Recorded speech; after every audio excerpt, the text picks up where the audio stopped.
தமிழ்நாட்டில் சட்ட ஒழுங்கு எந்த அளவுக்கு மோசமான நிலையில் உள்ளது. இதையெல்லாம் யார் பண்ணணும்? ஆளுகின்ற அரசு, ஆளுகின்ற கட்சியில் இருக்கக்கூடிய அமைச்சர்கள், முதல்வர் அவர்கள் இதற்கு உரிய நடவடிக்கை எடுத்து உடனடியாக செய்ய வேண்டியதை செய்தால் எந்த அளவிற்கு மக்கள் நிம்மதியாக இருக்க முடியும். அதை போல பள்ளி குழந்தைகள், கல்லூரிக்கு செல்லக்கூடிய குழந்தைகள் அந்த போதைப் பொருள், அந்த போதை மாத்திரை, அது என்னமோ வடிவில் சொல்றாங்க.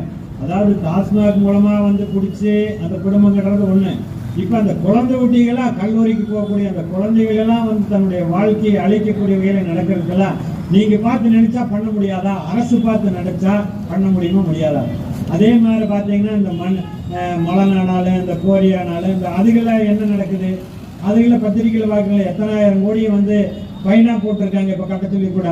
இதெல்லாம் அரசே அது குழந்தையா போறதுனாலதான் இதெல்லாம் நடக்குது. இதையெல்லாம் ஆளுகின்ற அரசு, அதாவது பிரதான எதிர்கட்சிகள் சுட்டி காண்பிக்கிறதோ பொதுமக்கள் சொல்கிறார்களோ என்ற ஒரு நிலைப்பாட்டை கருத்திலே கொண்டாவது ஆளுகின்ற அரசு உடனடியாக உங்களது போக்குகளை மாற்றி மக்கள் மேல் வரிச்சுமையை உயர்த்தியது ஒரு பக்கம் இருந்தாலும் கூட, அந்த பொருளாதார ரீதியாக அவர்கள் சிரமப்பட்டாலும் கூட சட்ட ஒழுங்கை சரி செஞ்சு அந்த குழந்தைகளுடைய வாழ்க்கையை மனதிலே வைத்து நீங்கள் நினைத்தால் ஆளுகின்ற கட்சியில் இருக்கீங்க, உங்ககிட்ட பவர் இருக்குது, காவல்துறை உங்ககிட்ட இருக்குது, ஏன் அதை அந்த மது வைக்கக்கூடிய அந்த போதைப் பொருளெல்லாம் தடுக்க முடியாதா, செய்ய முடியாதா? இதை பார்த்தீங்கன்னா இந்த இதில் அரசில் பார்த்தீங்கன்னா பிளாஸ்டிக் ஒழிக்கிறோம்னு சொல்லி ஒரு விளம்பரம் பண்ணுவாங்க. ஆனால் பிளாஸ்டிக் அந்த கம்பெனியவே நீ மூடிட்டீங்கன்னா பிளாஸ்டிக் வருமா? அதை செய்ய மாட்டேங்கிறீங்களா? அது மாதிரி ஒவ்வொன்றும் பார்த்தீங்கன்னா விவசாயிகள் இருக்க விவசாயிகள் எந்த அளவுக்கு பாதிக்கிறாங்க. இப்போ விவசாய நிலைப்பாடு என்ன இருக்குன்னு பார்த்தீங்கன்னா, அந்த உற்பத்தி பண்ணுற விவசாயினா அவனுக்கு உரிய விலை கிடைக்கிறது இல்லை.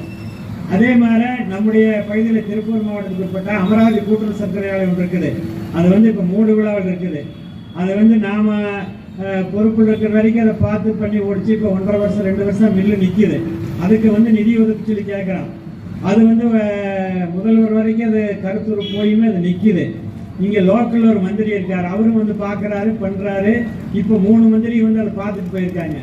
அதுக்கு 86 கோடி ரூபா புறநமைப்பு போயிருக்குது. அந்த ப்ரொபோசல் போய் அது பண்ணணும்னு சொல்லி கேட்டிருக்கிறோம், பார்க்கலாம் இருக்காங்க. அதுக்கு நிதி ஒதுக்கலை. இது வருதா? இப்போ நீ ஆளுங்கட்சியில் இருக்கிறீங்க, உங்கள் நிலைப்பாட்டில் அதை நீங்கள் கொண்டுட்டு வருவீங்க. அது மாதிரி காரியத்துக்களை முன்னுக்கு எடுத்து வச்சு நீங்கள் பண்ணுங்கள. நாங்கள் இந்த அமராவதி கூட்டுறவு சர்க்கரையால் நலிவுற்ற மில்லுக்கு நாங்கள் நிதியை பெற்றுக் கொடுத்து அதை புறநமைப்பு பண்ணி அந்த விவசாயிகளுடைய குறை தீர்த்தம்னு சொல்லி நீங்கள் சொல்லுங்கள், மேடம் போட்டு சொல்லுங்கள், நடைமுறைப்படி சொல்லுங்கள், நாங்கள் ஏற்றுக்கிறோம். அதை விட்டுட்டு நீங்கள் சும்மா அது இது சொல்லிட்டு இருக்கிறதெல்லாம் பொறுப்பு இருக்கிறதுனால அந்த பொறுப்பாக நடந்து நீங்கள் அந்த பணிகளை ஆற்ற வேண்டும் என்று கேட்டுக்கொண்டு இந்த நிகழ்ச்சியில் நாங்கள் பொதுவாக பல்வேறு கருத்துக்கள்